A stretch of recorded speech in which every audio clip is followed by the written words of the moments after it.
लेकिन इस किले का जनरल इस सिटी के दूसरे साइड पर बैठा हुआ था। तो जब उसे पता चला कि अब उसके पास कोई ऑप्शन नहीं है और मुसलमान किले में घुस चुके हैं और कुछ ही देर में मुसलमान इस पूरे सिटी को। अस्सलाम वालेकुम वरहमतुल्लाहि बरकातहू। उम्मीद है आप सब खैरियत से होंगे। मैं भी अल्हम्दुलिल्लाह अल्लाह का लाख लाख शुक्र एहसान खैरियत से हूँ। और इंशाअल्लाह जिस वीडियो पर रिएक्शन देने आ रहे हैं दोस्तों, तब कोइस्तानी इनके चैनल का नाम है और इनके चैनल का लिंक मैं डिस्क्रिप्शन बॉक्स में दे दूँगा। आप लोग उनका चैनल सब्सक्राइब करिएगा और मेरे वीडियो को एंड तक देखिएगा। दोस्तों ये सीरीज़ हम चला रहे हैं खालिद बिन वलीद की पूरी ज़िंदगी पर बनने वाली ये सीरीज़ है दोस्तों। ये सीरीज़ का 8वां पार्ट है जो आज हम लोग इंशाल्लाह देखेंगे। तो आप लोग भी पूरा एंड तक देखिएगा और जिन लोगों ने भी इस सीरीज़ के पार्ट नहीं देखे वो मेरे चैनल में जाके शुरू से देख सकते हैं। और जितना हो सका दोस्तों वीडियो को शेयर किया करिए, लाइक किया करिए और अपनी कीमती कमेंट बॉक्स में ज़रूर बताया करिए।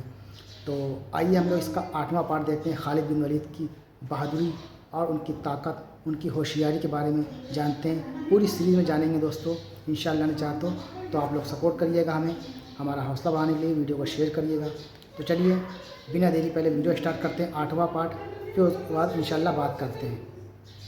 खालिद बिन वलीद ने अल्लाह से दुआ की, ए अल्लाह अगर आज तूने मुसलमानों को फतह दे दी तो मैं किसी भी और जंग से पहले मक्का जाकर हज करूंगा, क्योंकि ये जंग ऐसी हालत तक पहुंच चुकी थी कि यहाँ से निकलना इम्पॉसिबल था।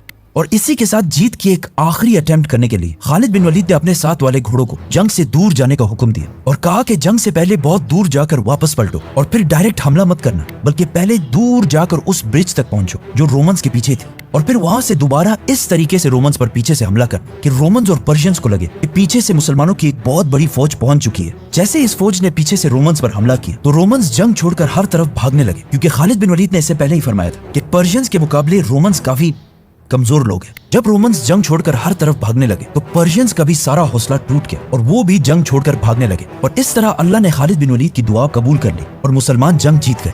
लेकिन अब खालिद बिन वलीद को भी अपना वादा पूरा करना था, इसीलिए उन्होंने अपनी फौज को इस सिटी से वापस अल हिरा सिटी की तरफ जाने का हुक्म दिया और खुद इस फौज के बिल्कुल पीछे चलने लगे। जैसे ये फौज थोड़ी आगे चली गई, खालिद बिन वलीद बगैर किसी को बताए सिर्फ कुछ और साथियों के साथ इराक के डेजर्ट की तरफ से फुल स्पीड मक्का की तरफ जाने लगे, क्योंकि ये दिन बिल्कुल हज के दिन थे। रास्ते में खालिद बिन वलीद बहुत ही कम आराम और बहुत ही कम खाने के साथ फुल स्पीड मक्का पहुंचे और मक्का पहुंचते ही अपना चेहरा छुपाकर हज करके वापस घोड़े पर चढ़े और सीधा वापस इराक की तरफ चलने लगे। जैसे ही वो वापस इराक पहुंचे उन्होंने देखा कि मुसलमानों की फौज अब उस सिटी पहुंच रही है और इस तरह बगैर किसी को पता चले खालिद बिन वलीद ने अपना वादा भी पूरा कर लिया। लेकिन अबू बकर रज़ियल्लाहु अन्हु की इंटेलिजेंस एजेंसी बहुत ही ज्यादा स्ट्रॉन्ग। अब खालिद बिन वलीद के पास दो ऑप्शंस थे कि या तो इस रास्ते से रोमन एम्पायर की तरफ जाए जिसमें बहुत ज्यादा टाइम लगना था, और या फिर इस दूसरे रास्ते से जाए जो बिल्कुल इम्पॉसिबल रास्ता था। लेकिन उस रास्ते से मुसलमान टाइम बहुत बचा सकते हैं और दरमियान में 6 दिन तो बिल्कुल बगैर किसी पानी के गुजारने थे। तो ऑफ कोर्स खालिद बिन वलीद ने टाइम बचाने के लिए ये दूसरा बहुत ही डेंजरस रास्ता चूज किया, क्योंकि उन्हें पता था कि रोमन एम्पायर में मुसलमानों को उनकी बहुत सख्त जरूरत है, जिसके लिए उन्होंने 20 ऊंटों को कई दिनों तक प्यासा रखा और फिर उन्हें डबल पानी पिलाया ताकि ज्यादा पानी उनके पेट में स्टोर हो सके, ताकि बाद में मुसलमानों के घोड़े इस पानी को यूज कर सके। लेकिन आज साइंस ये कहती है कि जिस तरह बहुत सारे लोगों का ख्याल है कि ऊंट अपने जिस्म के इस हिस्से में पानी स्टोर करके रखता है, तो ये बिल्कुल गलत बात। ऐसा कुछ भी नहीं होता, जिसकी वजह से कुछ हिस्टोरियन समझते हैं कि ये जो वाकया इस्लामी तारीख में लिखा हुआ है हो सकता है ये ठीक ना हो और इसे बस लोगों ने बनाया हो। जो भी हो, ये बात कंफर्म है कि खालिद बिन वलीद अपनी फौज के साथ इस बहुत ही डेंजरस रास्ते पर रवाना हुए। जाने से पहले खालिद बिन वलीद ने ईरान से जितना भी जिजिया टैक्स जमा किया था वो सारा उन्होंने मुसलमानों की कैपिटल मदीना की तरफ भेजा और खुद रोमन एम्पायर की तरफ रवाना हुए और अपनी जगह पर्शियन एम्पायर में मुसन्ना बिन हारिसा को जनरल बनाया। बाय द वे, मैं ज्यादातर लोगों के नाम नहीं लेता ताकि ज्यादा नामों से कंफ्यूजन पैदा ना हो, लेकिन मुसन्ना बिन हारिसा का नाम लेना बहुत ही इंपॉर्टेंट है, क्योंकि जिस इलाके का उन्हें खालिद बिन वलीद ने जनरल बनाया आज 1400 साल बाद उसी इलाके में इराक का एक बहुत बड़ा प्रोविंस जिसका नाम है मुसन्ना प्रोविंस, जो मुसलमानों के इसी जनरल के नाम पर रखा गया है। एनीवेज, खालिद बिन वलीद के इस जबरदस्त स्ट्रेटजी की वजह से मुसलमान कुछ ही दिनों में पर्शियन एम्पायर के डेजर्ट को क्रॉस करके रोमन एम्पायर पहुंचे और वहां से कुछ छोटी रोमन फौजों को हराकर सीधा मुसलमानों की मदद के लिए पहुंचे और देखा कि मुसलमानों की एक फौज को रोमन्स ने बिल्कुल घेर लिया है और वो मुसलमानों की इस फौज को जैसे ही खत्म करने वाले थे, खालिद बिन वलीद उस एग्जैक्ट टाइम पर पहुंचे और मुसलमानों की इस फौज को रोमन से बचा लिया। नाउ अगर खालिद बिन वलीद ने वो डेंजरस रास्ता चूज ना किया होता तो मुसलमानों की ये सारी फौज जो शुराबील की लीडरशिप में थी बिल्कुल खत्म हो जाती और हजारों मुसलमान शहीद होते।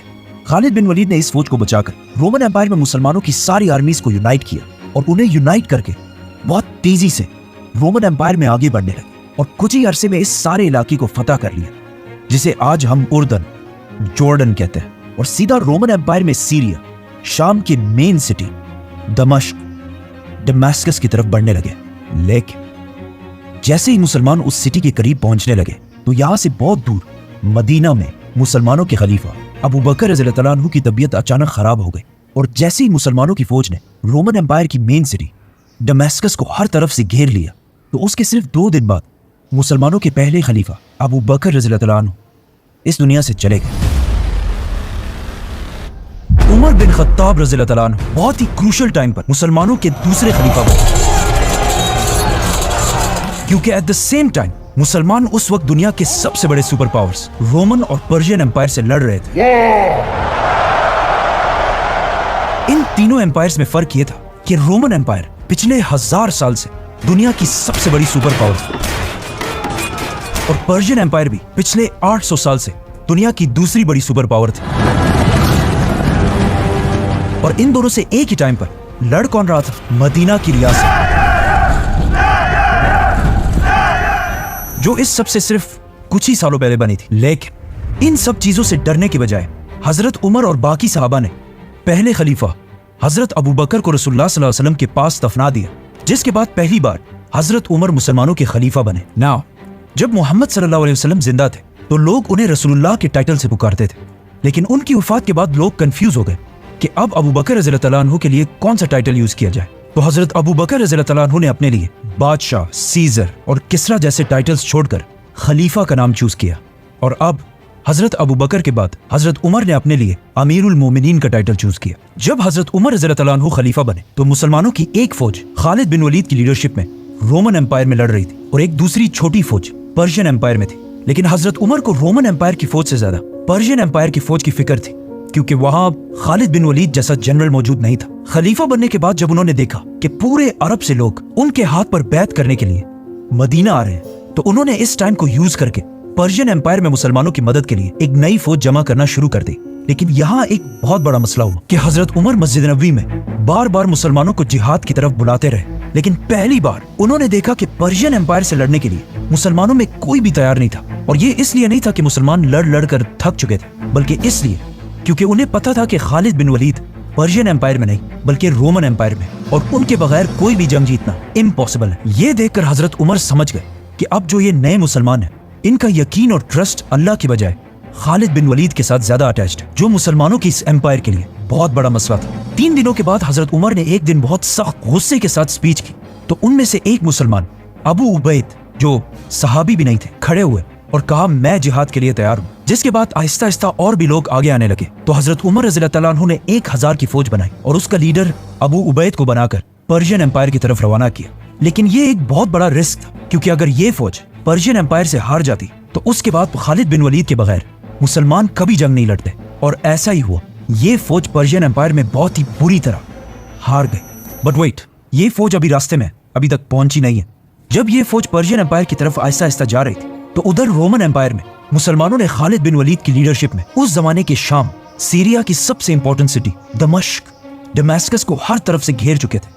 और इस फौज को काफी अरसे तक पता ही नहीं था कि अबू बकर रज़ियल्लाहु अन्हु वफात पा चुके और उनके बाद मुसलमानों का नया खलीफा हजरत उमर बने हैं। तो खालिद बिन वलीद की लीडरशिप में ये फौज कई दिन तक कोशिश करती रही कि किसी तरह इस किले के अंदर घुस सके। लेकिन दमास्कस कोई आम सिटी नहीं थी, इसे उस जमाने में पैराडाइज ऑफ सीरिया कहा जाता था, मतलब सीरिया की जन्नत। और अब तक अरब अपना सबसे बड़ा इंपोर्ट इसी सिटी से किया करता था, मतलब दमिश्क इस इलाके में सबसे पावरफुल सिटी थी। और उस जमाने में ये अरबों के लिए ऐसी सिटी थी जिस तरह आज लोगों के लिए न्यूयॉर्क हो। तो मुसलमानों ने उस वक्त की सबसे पावरफुल सिटी दमिश्क को हर तरफ से घेर लिया था। और खालिद बिन वलीद ने इस सिटी के हर मेन गेट पर अपने सबसे बेस्ट जनरल्स को खड़ा किया था, जिनमें से एक जनरल का नाम अबू उबैदा इब्न जर्राह था। आखिर बहुत कोशिश करने के बाद भी दमिश्क फतह नहीं हो सका। लेकिन फिर एक दिन अचानक दमिश्क से एक आदमी खालिद बिन वलीद के पास आया और उसे बताया कि कुछ ही दिन पहले दमिश्क के लीडर के घर बेटा पैदा हुआ है, जिसे सेलिब्रेट करने के लिए उन्होंने एक बहुत बड़ी पार्टी रखी, जिसमें रोमन एम्पायर की फौज को भी बुलाया और इस पार्टी में ये सब इतनी शराब पिएंगे कि कोई भी अपने होशो हवास में नहीं रहेगा। तो खालिद बिन वलीद ने उसी रात मुसलमानों के एक ग्रुप को इस गेट के सामने खड़ा कर दिया और फिर खुद सिर्फ कुछ और मुसलमानों के साथ बिल्कुल खामोशी से दमिश्क की दीवार पर चढ़कर अंदर घुस गए और मुसलमानों के लिए अंदर से गेट खोल दी। और इस तरह मुसलमानों की फौज का एक समंदर किले के अंदर घुस गया और बहुत तेजी से मुसलमान ईस्टर्न साइड से इस किले को फतह करने लगे।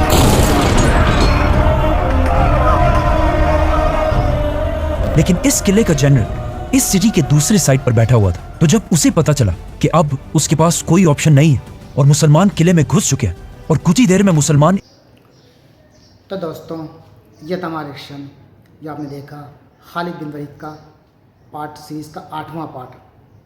अब इंशाअल्लाह ने चाहा तो हम 9वें पार्ट में आपसे मुलाकात करेंगे। तब तक के लिए इस सीरीज़ को देखिए, इसको शेयर करिए, लाइक करिए, सब्सक्राइब करिए और अपनी कीमती राय कमेंट बॉक्स में ज़रूर बताइए। और जिन हजरात ने भी इस सीरीज़ के पूरे पार्ट नहीं देखे हैं वो मेरे चैनल में जाके शुरू से देख सकते हैं। तो अपनी वीडियो को यहीं ख़त्म करते हैं दोस्तों। मिलेंगे इंशाल्लाह आपसे नेक्स्ट वीडियो में। तब तक के लिए अस्सलाम वालेकुम व रहमतुल्लाहि व बरकातहू।